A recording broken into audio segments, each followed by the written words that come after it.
construed as child-specific advice. Any choices you make in determining your child's treatment are completely at your own discretion. Dr. Doreen Grant-Pichet is the Dr. Doreen is an expert in autism. Doreen Grant-Pichet. Dr. Grant-Pichet. Dr. Doreen Grant-Pichet. Dr. Doreen Grant-Pichet is a visionary in the field of autism. Now you can ask her questions on Ask Dr. Doreen.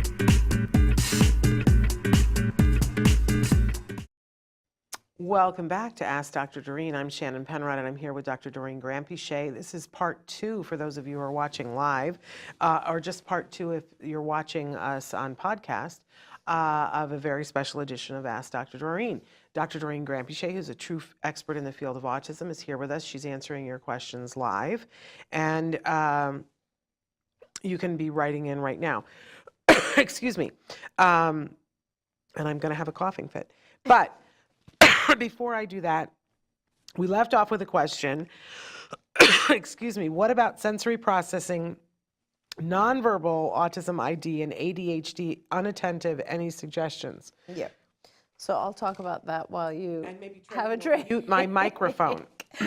So, you know, all of these are a little bit different from each other and also have some similarities. So we're talking about ID, which is intellectual disability, which in the old days used to be called mental retardation, which essentially is just a kind of man-made measure of our intelligence, which again has to do with how we imitate from the environment and how we learn. Autism, which of course is, you know, its own thing and is a huge spectrum and has multiple different areas of that are affected. And then we're talking about ADHD, attention deficit hyperactivity disorder, and very specifically we're talking about the inattentive type. Because with ADHD, you also can have, you know, other types of that are hyperactive type, which is also its own thing, and you can also have ADHD combined, which is inattentive and hyperactive. And so, you know, it's difficult sometimes to differentiate between inattentive form of ADHD and autism. And in the past, it used to not be allowed to actually diagnose both of those things at the same time. But it is now allowed to diagnose those. And you know, the way to, I think it's important to look at the very specific diagnostic criteria for each one. When I look at a child who has just ADHD, even if it's inattentive type, we have, or, you know, hyperactive type is easier because you have a child who's literally climbing the walls and running around and extremely hyperactive. But when you're looking at inattentive type, the difference is that it's actually interesting. Thank you for raising it today, because I think the difference in inattentive ADHD as opposed to autism has something to do with the sensory input. And I'll talk about that a little bit, because I think children who have ADHD and attentive are kind of, you know, their language ability is pretty average.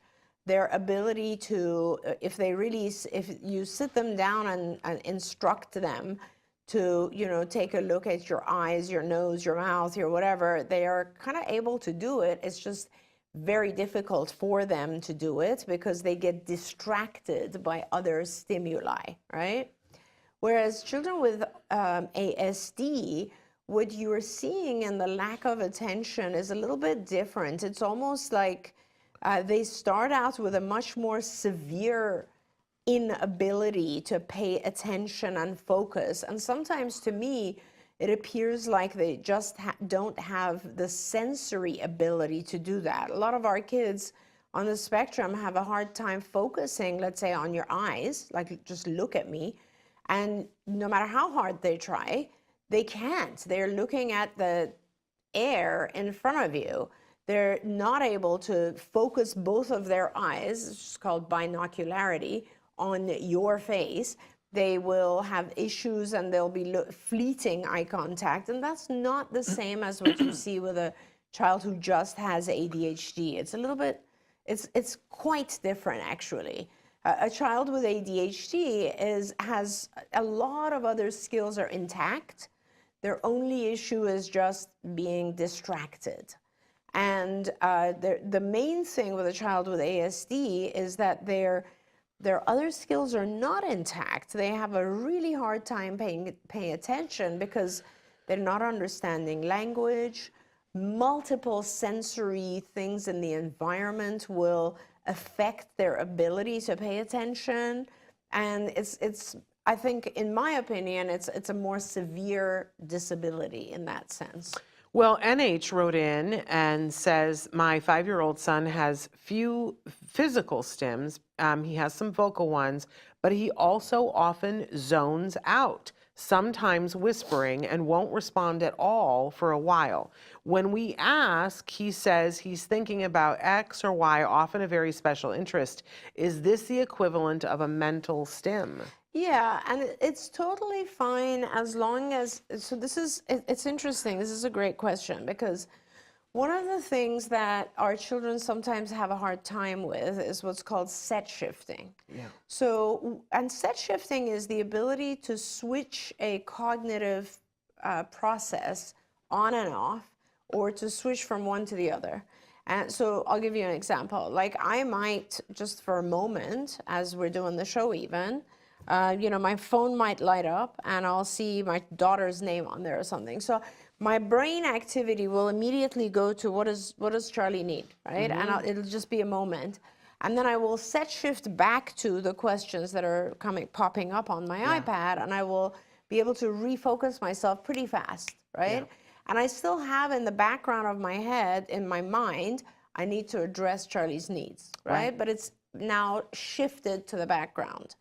And with our kids, you'll notice that sometimes when they're like, even when they're focused on TV, let's say, and you call them, and this is not even just kids on the spectrum, this also happens a lot with teenagers and so on, and you'll call their name and they're just zoned out, right? They're just doing something else and it's almost like they don't hear you even. Yeah. And you get them to learn, right? Either by shouting at them, or you know, they will lose an opportunity and then they'll learn, whatever it is, but or you get in their face and you know, you visually just get them back. And over time, we learn. It's one of those things that as adults, we shape ourselves. We learn how to set shift rapidly. And if your child was able to set shift, they would know that they can leave that thought behind and pay attention to your stimulus, whatever that might be, more rapidly. You can do exercises for this. So, I mean, you can do simple exercises, which are just, you know, have the child engaged in an activity and then have a bell go off or call their name, or just practice that activity. Another really good, you know, there are several tests that we do for set shifting. One of them is you just take a piece of paper and you write, it depends on the child's abilities, right? And you write I would fail this. Well, you get better at it. You get better at it. So what you do is you write A, B, C, D, and all over the page, right? Or on a big board, different places. And then you also put numbers like 1, 2, 3, 4, 5, so on and so forth. You can do that, or you could do, I don't know, you know, you can do different types of stimuli, but that's the test, the basics test. And then what you tell the child to do is to go from A to 1 to B to 2 to 3 to C. If you understand what I'm saying, is you're forcing them to set shift between alphabet and numbers and progressively expand, right? And that's a hard activity, but the child gets better at it. Another type of activity that involves set shifting is where you write the name of a color, but in a different color. So for instance, you will write blue in blue first, and then green in green, but then eventually you will write like blue, but using the color green. And when you and then you will give the instruction to the child, read blue, or tell me the color, show me the color blue, or tell me all the things that are blue. And it's confusing in the beginning, but honestly, you'll see that over time, you just get really, really better at it. And it becomes really hard when you tell someone to read, Yeah. and what they're actually seeing is a different, you're telling them to read blue, and it says BLUE, but it says it in red. Yeah. And people get very, very confused with that. But over time, your brain just becomes really good at focusing on one cognitive set. Yeah. And that helps this issue. They have all those apps that are like brain games. Oh, yeah, That yeah. that have exactly sure they that have to work those. on that, and they recommend it for people of a certain age, to help keep mental acuity and things like that. I've never been good at set shifting. I'm much better at it than I was when I was younger. Yeah. But one of the things in my marriage is that I said that I loved my husband and that he's amazing, because my husband, like a lot of men, he works in the field of video games and he plays them. And I said, I could be married to him forever, because if he could be playing a video game and I could walk in the room and say, hey, and he immediately puts it down and is attentive to me, which is amazing. Most men, that is not the thing. And I always praise him for that, right? I cannot do the same. If I'm sitting and typing and he'll come and say hi, and I'm typing and and he says, hi, baby. And finally I'm like, can you not see that I am writing? I cannot talk to you and write at the same, and I'm angry because my brain had to leave one thing to another to say hello, and now I lost my train of thought. And I say, I don't want to talk to you now. Leave me alone. And I get angry when my brain has to shift from one side to the other when I'm entrenched in the thing. So I just want to speak up for all the kids that are like creative and doing that, and to say to the parents, have an awareness of the fact that when you're asking them to shift, we have to make it worth their while, right? 100%, and thank you very much for saying that, because it is hard to set shift. And that's, you used exactly the language, which is, you made me lose my train of thought. That's exactly what it is. And so, yes, you need to make it worth their while. You need to reward always for these types of activities. These are not easy. Mental games, teaching your brain to become more fluid, more flexible. This is part of flexibility, by the way, training, is super important, but it isn't easy. It's definitely not easy, but possible to learn and get better. And I am better than I used to be. Jennifer's written in something really interesting. She said, my son is screen obsessed. I think a lot of people can relate to that, right? He plays things over and over and likes to choreograph 2 devices. I'm not sure this part, but she says his aggression comes out with removal. I think we can all relate to that too, that he lacks fine motor, so computer stuff he can't grasp. So I think we're really talking about like iPads, I think. And that he is someone who refuses to leave home and has been diagnosed with social anxiety. Now, we don't have an age, Jennifer. If you want to write in and tell us how old he is, that might be useful. But let's talk about this, Jennifer, because there's 2 different issues here, and they're both important. So we start with, he has a tantrum. He has aggression when you take the device away.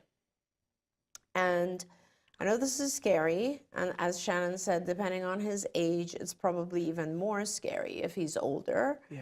But you must work towards actually removing this object.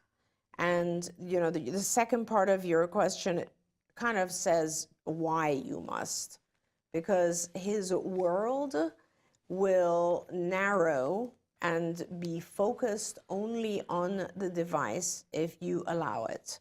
Already, I'm concerned that he's not leaving the house, and we can talk about that in a minute separately.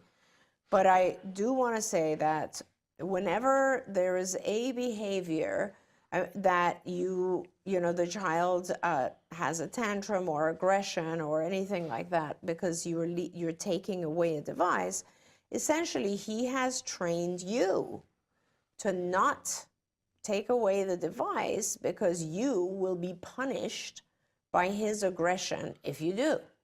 So he's taught you to leave him alone, which is not okay, because society will not allow him, as he ages, to just spend all of his life on a device. So you should get help. You should get people, whether they are hopefully you can find someone who's a board certified behavior analyst who's able to come in and help you. What they will do is a functional behavior assessment, which essentially says they will do a bunch of experiments and ask you a lot of questions, and they will come to the conclusion that he is tantruming or having aggressive behavior because he wants to avoid giving up his object, which is the device, right? And that is not okay, and they will teach you techniques such as, for instance, taking away the object, allowing him to have his tantrum while there is enough support that you can contain the aggression. That's why I want you to have support first. Because often when we don't reward what you're doing when you give it back, because he tantrums, aggresses, and you give him back the device, is he's being rewarded for the aggression. He's, in his system, he's realizing, wow, that really worked. I aggressed, they gave me back the tantrum, the object I wanted, this is great, from now on, I win. From now on, what I'm gonna do is whenever they take something away that I don't want them to take away, I will hit, and I'll get it back. And it just has happened. There's no blame in this. I'm not blaming you in any way. This just has happened over time, and it happens frequently with our kids. The issue is now we have to teach him the opposite of that, which is that if you aggress, you're not getting back this object. But if you ask nicely, you might get it back, depending on what time of the day it is or how much you've already had it. So essentially, the way that it works is that it starts with taking the object away and allowing the individual to have a massive aggressive or tantrum fit without aggressing. That's why you need multiple people there to protect and to make sure that you are safe, he is safe. The aggression will increase, that's called an extinction burst, and it will decrease because he will realize this is not effective anymore. And once he realizes that, you can actually have him come and say, I'm calm, I want the device again, and then you can allow it for a short period of time. It's all about being fair, so it's really all about moderating and making sure that our kids have the things that are meaningful to them, but not when it interferes with the rest of their lives. My kids and Shannon's kid, I don't know if he still does, but my child still, who is 23 years old now, still loves to play games on a computer, video games, but he will do it literally like from 10 to 11 o'clock at night, and that's it, right? It doesn't interfere with his day. There's no way he would be doing that during the day. It's just his recreational activity, and he gives it a specific amount of time. If he was doing it during the day, I would be on his case because he wouldn't be going to work or school or all the other things that he has to do or leaving the house, right? I mean, these things can become so dominating that we will do nothing else but this. That's when it becomes an addiction. It's like everything else that we do beyond control, and it needs to be controlled. So, yeah. I was just going to say that I think in our case, one of the things that I've discovered is if nothing else is going on, my kid, can do it, if he has 2 weeks off, he will spend the entire 2 weeks doing the computer unless somebody interrupts that for him and offers him something that is equally or more exciting. Yes, of course. And that's really been the trip. And I can remember when he was younger and we were really addicted to the iPad that, sometimes it took like a day of going to Disneyland, because we live close to Disneyland, where we say, oh, we're going to Disneyland. Yes. And oopsie, we forgot to bring the iPad in the car. So you're just going to have to sing and do other things in the car on the way down. And he knew that he was going to Disneyland, so he got through it. I think, I'm on his case all the time about it, but I want to say that for me, the being on his case doesn't work. But when he has other things that are more exciting. Now, for somebody who's already saying, I don't want to go home because I have social anxiety, and I've admitted before on the show that I had a bout with agoraphobia and had to be treated in cognitive behavioral therapy to be able to leave the house again. I couldn't leave home, for a period of time. And the only time I would leave was to come to clinic because I had to. Yes. Because my child's well-being was dependent upon that, right? Right. But, I think that having gone through the cognitive behavioral for it, it's all about, what do you want? and you've talked before about systematic desensitization, Yes. and they helped me to work through a process to be able to go out the house, and be 10 feet outside the house, and then be, in the car and go someplace. But it really was tied to things that I wanted to do or felt like I needed to do because as a parent. And this sort of dovetails into that a parent has written in and said that their son's sensory issues is around the happy birthday song. And that they don't know why that's the case, but when they're in a restaurant and if somebody starts singing it in a restaurant, he will repeatedly say, damn it, and say, no, no, no, no, every time, and that please help with that. But it's kind of, they're both very different. One, I don't want to go outside of the house, and the other, when this thing happens.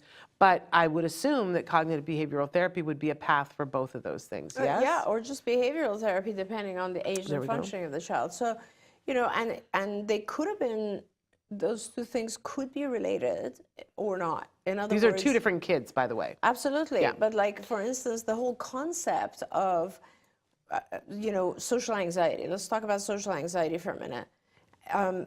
But the concept of social anxiety could have been initiated by a sensory overload. Yeah. So like you become socially anxious for many different reasons, many different reasons. And sometimes I have children who have autism, and they have also been given a diagnosis of social anxiety.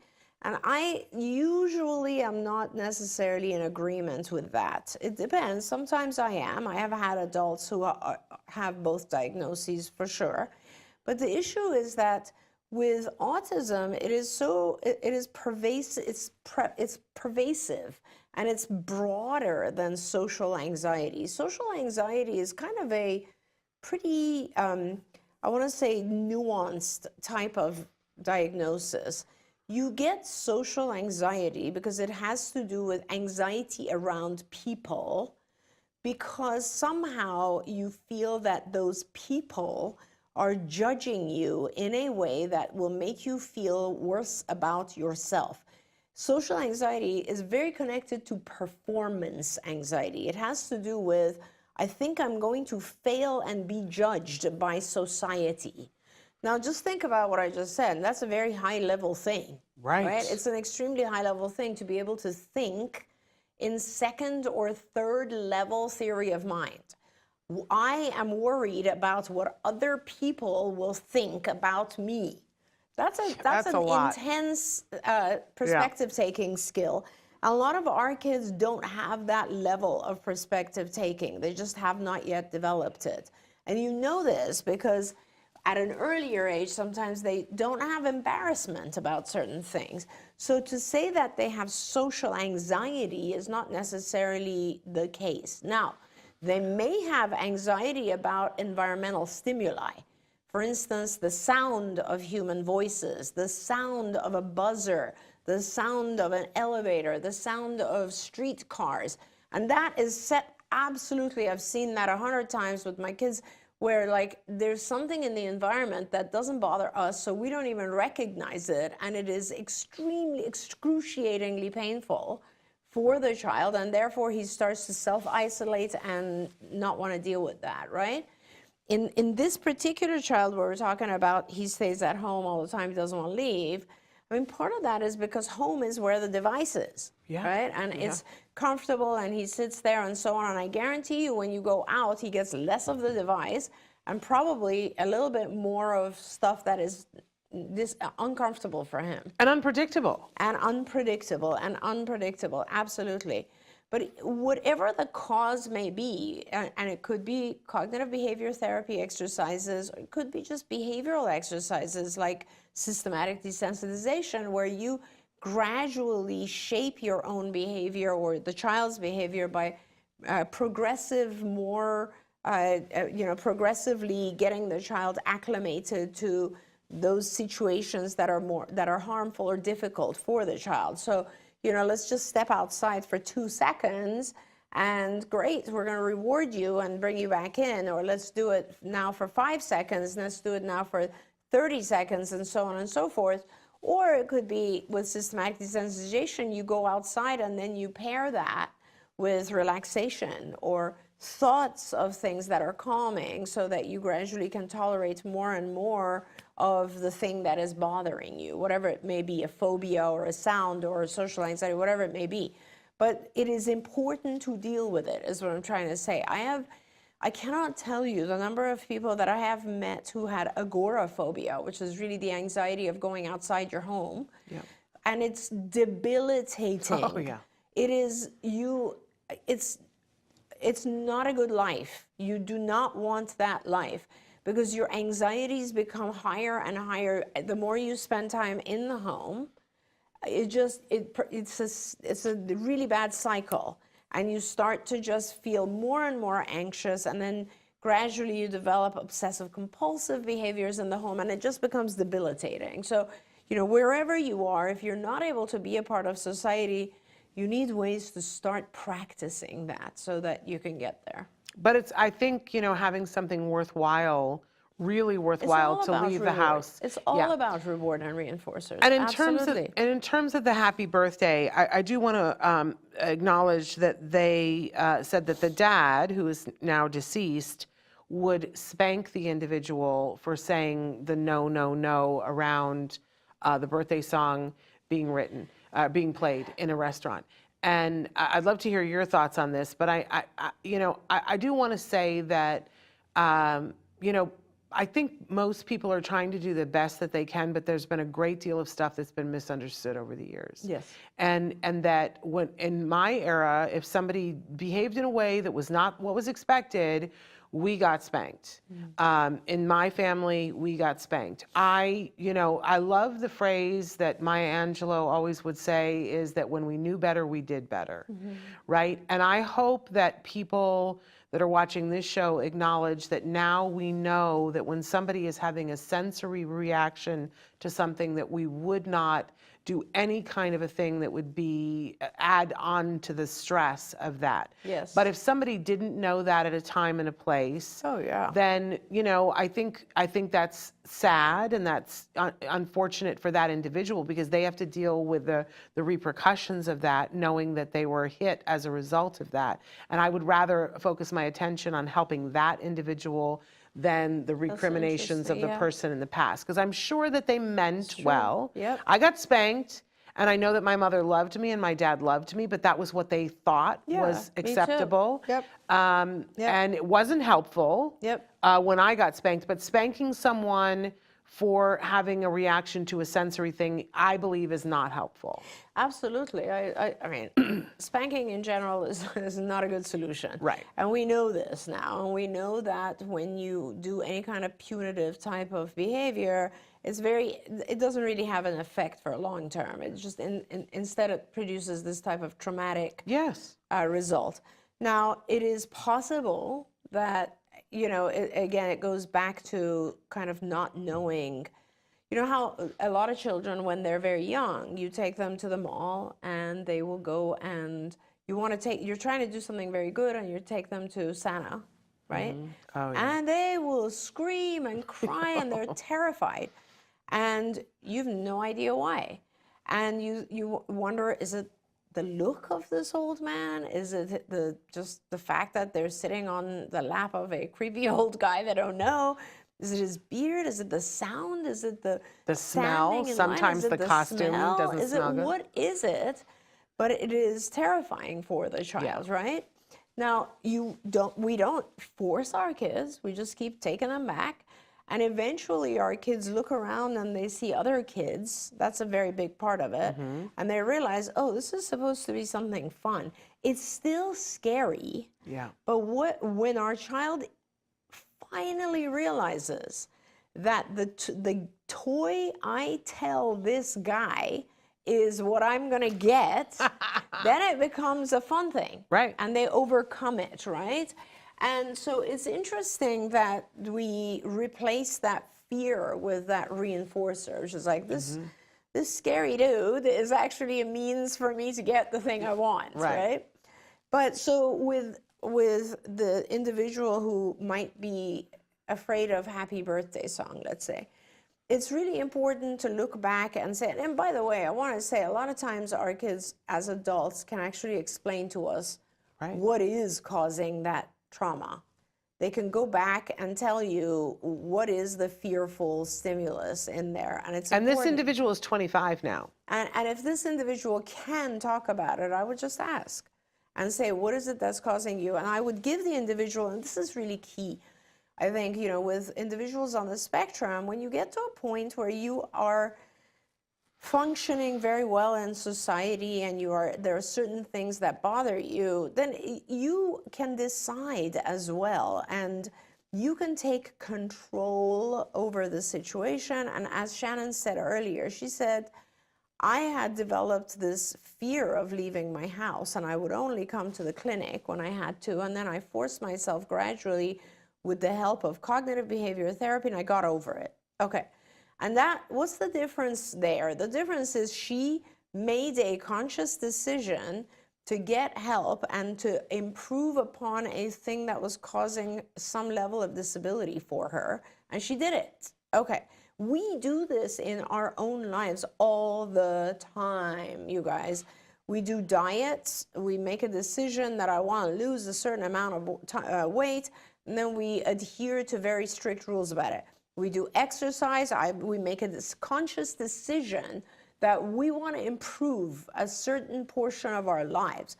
I want to remind myself how to be fluent in French again. I force myself to take classes, etc. Right? Right. So this individual, if they are able to, can talk about what caused it, this trauma to begin with, and they can take control. And the reason I want to talk about this is that a lot of times having control is the issue. When someone suddenly bursts out and starts singing behind you, that you don't have control over that. That in itself could be the traumatic event. Yeah. So ask the individual, is it the sound that's bothering you? Is it the fire? Is it the fact that everybody loudly claps? Are you afraid of what will happen with the cake? What is it about? Is it perhaps the fact that you have no control over this loud thing? What is it? And then let's help you cope with that, because we don't always have control, right? And sometimes we need to be able to just do other things that help us cope with it. Yeah. What do you think about, because we've had people on before talking about recording noises. Like, I remember there was a kiddo who... We used to do this all the time. Right. Like record the sound. Yeah. And then give the individual the ability to play it and get acclimated to it. 100%. That's one way to go. But it depends, again, like what is the stimulus that is causing, and particularly with an individual who can probably quite elaborately articulate, it would be very interesting to know. Absolutely. I love that. Anita says, hi, doctor. I'm Anita, and they are a speech and language pathologist. Special ed. How can I help a 3.5-year-old to ask for help for the washroom in the classroom, because the student soils often during the activity? So how would you teach them to ask for help? So it's interesting, because when I read the question, how do I teach someone to ask for help? In my mind, it's an immediate different path than asking to go to the bathroom. To me, there's two paths, and I'll explain a little bit more. Asking to go to the bathroom, I would start with a schedule. This child needs to be on a schedule and therefore taken to the bathroom on a schedule, and you have to identify the baseline of the schedule, because you have to time and write a diary on when they soil themselves. It's either after a certain meal, after a certain period of time, after a certain activity, whatever it might be. But once you have done that for a few days, you'll be able to identify a baseline, which essentially means, oh, they need to go every hour, every 2 hours, every 30 minutes, every 15 minutes. It depends on the child and the age and the time of day and all of that sort of stuff. Once you've established that, I would start to take the child to the washroom on that schedule at the baseline. But before going, you will have the child say bathroom. Just have them imitate bathroom or some word that is appropriate. washroom. Oh, did they say washroom? Canadian. Yes. I love that. I know that because my husband is Canadian. Oh, funny. So, so you will basically then say washroom, and then you will take the child, and now you will gradually try, very, very slowly, try to increase that period of time. So if it's 15 minutes, you'll try for 20. You want to go slowly because if the child has an accident, you need to back up again, right? And over time, as you get close to the child and it's that time to go, you just go like this. You could prompt it with a visual. We actually have, a lot of times what we do is we'll have a sign on the child's table, and we'll point to it. The child will say washroom, and then you'll go. And gradually the child will realize that saying washroom precedes going, and then they will void, and then you will really reward it, because that's very important too, is that when they go to the bathroom, you reward it heavily, right? And you keep them on a schedule like that. Now, asking for help, I would teach a little bit differently. I would actually, the way that we start that, because you can ask for help for a multitude of things, right? And so one of the ways that we start that is to have like a jar that is very, very difficult to open, like a pill box that is childproof. And you have things in there that the child wants. For instance, there are big jars that are meant for this, and the child can't open it, and then you will sit with the child and prompt them to give it to you and say, help. And then you will open it for the child, and then the child realizes, whoa, this is a very powerful word. When I say help, they come to my rescue. They give me this item that I wanted. There's so many other things that a child might need help for. For instance, an object that is out of reach, or there's so many different things. And then that label of help will be something that you can prompt the child to say every time for those different scenarios, but there's going to be a lot of them. And also remember, you can always use visual stimuli, like for instance, a board that has the word help on it, right? I mean, using a picture exchange system is very helpful when you have words that have multiple use, like help. So. I want to get to Suyan's question because they've written in many times. Hi, I'm Suyan. My 3-year-old son had severe vocal stimming, did it every 5 minutes, and it suddenly disappeared. After 2 months of severe vocal stimming, his pronunciation was getting so bad. Do vocal stimming, is it related to language skills? Could I explain my son's vocal stimming as the regression? Do you have any ideas why it disappeared suddenly? And thank you. My first question is, did other language skills go away when they stopped vocal stimming? Or did other language skills increase? Exactly. And my other question is, have you had his hearing checked? Because a lot of times vocal stimming is something that we do in order to hear it. And so I would want to make sure he doesn't have an ear infection or something else with his hearing. But it's very unusual for vocal stimming to suddenly disappear and not be replaced, or as Shannon said, for it not to be a full regression of other skills. So, Suyan, can you write in and tell us the answer to those questions? While we're waiting, Dozer has said, my son has been licking the bottom of his feet and his arms. He has severe oral aversion and does not eat by mouth, so I'm not sure what to do. Yeah, so I would really, so feeding therapy is a big, big part of what we do in ABA. And there are people who are specific feeding specialists. And I think it's really, really important for a million different reasons. Also, it'll affect language if you don't fix this. So I would suggest that you try to find someone who's a feeding specialist and really start to work on, I mean, a speech therapist, by the way, a lot of speech paths have this expertise as well. But you need to start teaching your child that licking of hands and feet is not allowed, but licking of other objects, for instance, a lollipop, is allowed.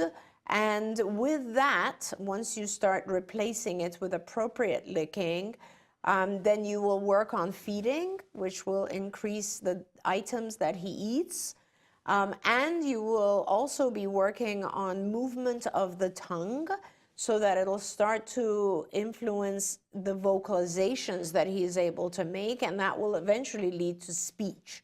So it is super important that he uses his tongue for appropriate activities. I would also start using a vibrating toothbrush, anything that can allow him to activate inside the mouth, so that he actually will have less of an oral aversion. And the licking of things is exploratory. If you think of babies, they put everything in their mouth, right? They're exploring. I don't want him to get used to exploring the wrong things. But so you need to stop the foot and the mouth, the hand, but you need to give him other things that he can start to lick, like his toothbrush, his, a lollipop, and you also need to give him other things that he can do with his mouth, such as blowing and putting his tongue out and moving it around and those types of things, because that will increase his food intake and it will increase his speech. There we go. Want to say, oh, and by the way, I met a great feeding specialist when I was just in Seattle that I'm going to have on the show in the coming weeks. And if you would like to be connected before that, you can write directly to me, Shannon at autism-live.com. Love to have another feeding specialist in my Rolodex. Matt has written in and said, how may I help a teenage boy increase his voice volume if he is sensitive to loud noises? Thank you. I just was at a thing recently, and I have to be careful what I say, but there's a whole episode on Seinfeld about low talkers, about people who just, when they talk, they talk. And I was at a thing, and there was somebody that I really wanted to hear what they were saying, and every time I would ask them a question, and I would say, I'm sorry, I'm a little bit deaf, can you speak up? And I never heard a single word that they said. And I was mortified, because like when they would contribute to the conversation, I would just kind of look around at other people like, are you hearing? Because I'm not hearing. And we seem to have this on the spectrum. Sometimes our kids are talking too loud and sometimes they're talking too soft. I just wanted to point out that it's not just people on the spectrum. There's a whole episode of Seinfeld about this. Oh yeah, definitely. It's very funny. So what do you recommend? So first of all, the fact that he's sensitive to noises doesn't necessarily mean that he's sensitive to the sound of language.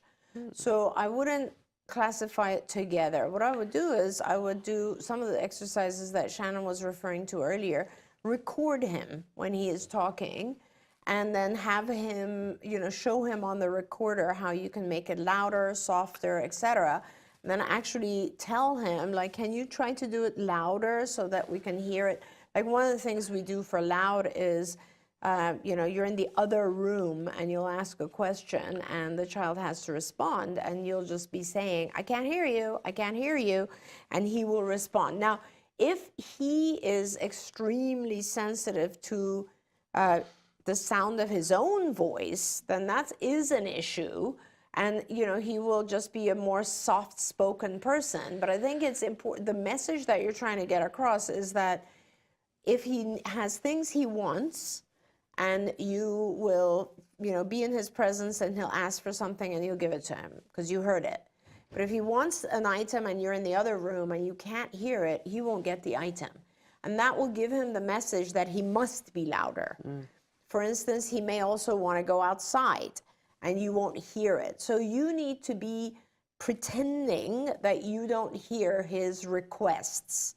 And you can either say, oh, I couldn't hear that, just like Shannon said, or you can just do a sign, but he will learn how to increase his sound, his voice, because he needs or wants that object. That's kind of an, with manding, it's an internal, it's a built-in reinforcer, right? You're requesting something.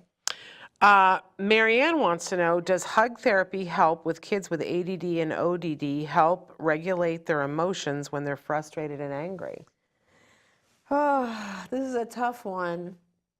So, hugging a child, there's something to be said for the sensory input that the child receives, but it is extremely dangerous when you hug a child who has, let's say, oppositional defiant disorder, ODD, Because what you will be doing is very likely hugging them, which is usually classified as a reinforcer, when they do something bad. I mean, it's just that simple.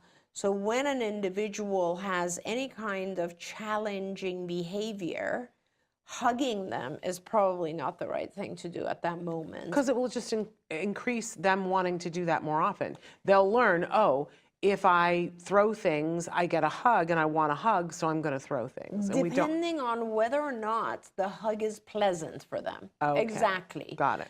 So if the An important point. If the child, I mean, reinforcers in ABA are defined not as whether or not they're pleasant, but they're defined as whether or not they increase the behavior that just preceded them. Because something might be very reinforcing to me, like a hug, but might be aversive to you, True. which is you don't like being hugged. So just be careful, because when you do anything that is reinforcing, you're going to increase the behavior. So if a child finds hugging pleasant and they are challenging behavior like hitting, and you hug them, then the challenging behavior will increase. If they have, I don't know how ADHD would interact with hugging, but again, those are the principles that are important, is just making sure that you're not reinforcing certain behaviors. Now, on the other hand, separately, there are kids who are very sensory, I guess, fragile, or, you know, they have a very hard time with contact, and gradually acclimating them to contact is helpful, because there will be a lot of things in their lives that they might be uncomfortable with. For instance, I've had children who, okay, now as I keep talking, I think of other things to say. So I've had children who, for instance, would not even put long sleeves on because they don't like the sensory feel of that. So it's important to shape the child to the point where they are able to tolerate touch, right, or a loose hug. On the other hand, there are people who really incredibly calm down when you do give them pressure, as in a hug, which, you know, talks about like Temple's squeeze machine. Yes. I have children who become incredibly calm after a period of having experienced some form of pressure. It just calms them, it sensory regulates them. Yes. So those are all the things to consider, and it is possible that if a child is extremely hyperactive, yes, then if you give them some level of pressure for a period of time, it's possible, not always the case, it is possible that the child might down-regulate a little bit. But you would do that more as an antecedent than a consequence, right? I would do it more, yes, I would do it more as on a schedule. Yeah, they call it a sensory diet. Exactly. And they used to wrap Jem like a burrito and squish him, and then he would be more attentive during the next lesson. Exactly. He was more regulated. But it it was was actually- always yeah. before the fact, before he fell apart. That's right. That's right. Very important. All right. Where did I leave off? I had a really important question. Where did it go? Where did it go? No. It was right here. I see one about The potty trained. That's exactly the one I Okay. wanted. It skipped. So Christina had said, my son is potty trained, both things, however, unable to wipe himself. How do we approach this? So this is, again, one of those situations where it's better to teach this particular behavior when you're not doing the potty training. So you can use a doll that you can wipe. You can just practice the activity of wiping things, right? Have you seen the really viral video right now of the teacher in a kindergarten classroom? No. And she's sitting in a little chair, and to the back of the chair are tied two little balloons. Okay. And she's sitting love with this. her back to the kindergartners, and she takes a piece of toilet paper and love she it. holds it up to the kids, and she reaches between the The two balloons, and she wipes and she pulls the paper up, but they're trying to teach them to save paper. So then she folds the paper. Okay. And then she wipes again. Yes. And takes and folds the paper and puts it in the toilet. Fantastic. And it just makes me scream with laughter every But time. that's She's very what a deliberate great about idea. that. I love It is. that. It is. I love it. I love it. So there you go. You have your answer right there. You know, practice with a toy, I would say with a doll or something. And then also, this is a great activity because two balloons will just kind of be exactly where you want to wipe, you know, and teaching the child. teach it outside of the potty training. Yeah. And make sure to pair it with the word wipe so that they have an instruction. There you go. Love Absolutely that. love it. Great teacher. There we go. Suyan wrote back in and said the vocal stimming was decreased, but the visual stimming has been slightly increased, and thank you for any ideas. But Suyan, we still don't know, did they lose other words or gain other words after the stimming? I think that's the question we wanted, right? Yeah. And also decreasing, vocal stimming decreasing is okay. Disappearing completely, I've never had. Okay. Somebody has written in and said, my son has delayed echolalia and kept saying script like drill training. Yeah, delayed echolalia is when you hear something, usually like on a TV or something like that, and then you repeat it later. And honestly, echolalia of any type is not a bad thing. I mean, we often fear echolalia, but the truth is that echolalia is kind of, it is imitating speech. And I don't have a problem with it. Delayed echolalia can be difficult, but it is often the child trying to interact, but they're just not introducing the interaction appropriately. So they're just kind of repeating something they saw on TV, as opposed to saying, you know, on TV, on this show, so-and-so did this, and then the rest makes sense. So depending on what the issue is here, maybe you can just allow the delayed echolalia, but have your child introduce it and say what it is before they repeat. Okay. Now I'm going to cough, so I'm going to have No, do it. Dozer's written in a lot more information about what is going on with the oral aversion and the feeding issues, because there were medical issues, extreme preemie, and doesn't really understand hunger because he was being fed through a tube. Yes. And they've also had some people who weren't real helpful, and maybe there was some misdiagnosis going on, and they're still concerned about gaining weight, and he's 7 years old, and that they tried the vibrating tool, but that really is what brought on the severe oral aversion. Yeah. But I'm thinking, and tell us, Dr. Graham-Pichet, I just had like incredible deja vu too. I'm thinking that working with a different feeding specialist at this point is really one who's a behaviorist. Absolutely, and you are right in that. So again, two things. One is the vibrating tool might have been too overwhelming for your child at that time. And perhaps you need to start with something that is a little bit less overwhelming and give the child a little bit of control.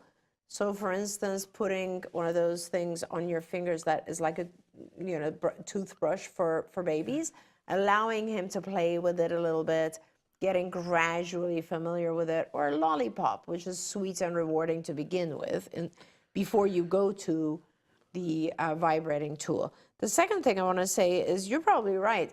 When a child is getting fed through a tube, through a G tube, they're not hungry, and so they're satiated. So they're less likely to want to do any of this type of thing because they're not hungry.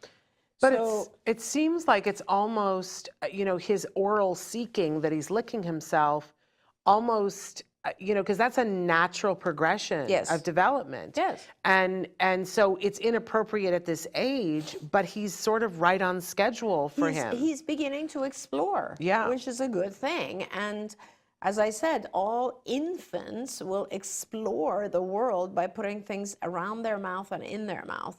And so he is beginning to explore. Now you need to make sure that he starts to explore things that are okay to explore. Yeah.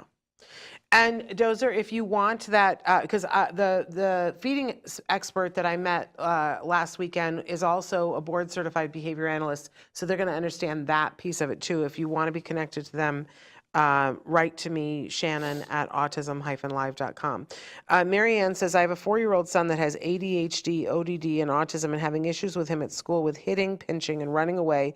I'm a single parent. I'm trying to find different things to help. What can I do since he is on hold with ABA for 6 months? Because I'm guessing you're in Texas. Because Texas has a grant where they put people on for 6 months and take them off for 6 months because apparently, they've decided to rewrite science and say that that's effective. I just want to say it's not. Yeah. I'm not sure if that's the case, or you just have not been able to find ABA, or you're on a wait list or something, whatever it is. These are issues where you do need help, and I would So I would say that the scariest one, like what I would do immediately, is make sure that you have a GPS device on him, because running away is not one to mess with. Yeah. That's like one of the ones that I fear a lot. I would make sure that you spend a little bit of time really focusing on safety, and make sure that he's safe in the house, around the house, cannot run out. Safe in the school, because so many times in schools there's no attention given to the fact that the child might be running away.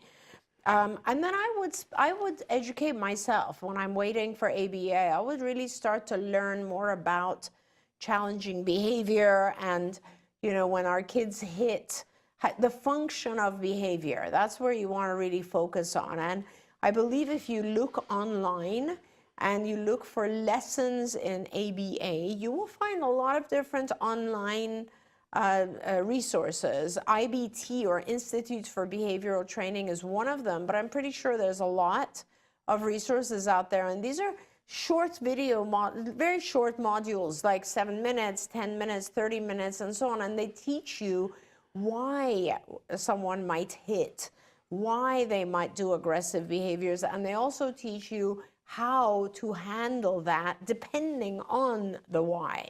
The reason helps us identify the intervention that we're supposed to do.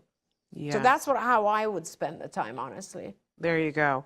And so many people are writing in and saying thank you so much. No, we don't. We don't have more time. We went a little over with the last one, so I'm just going to go over a minute here. Sure. But I do want to say, I think that's all the time we have for the questions, and we almost got through all of them. Yeah. So I apologize. And we had others that were written in. There's never enough time.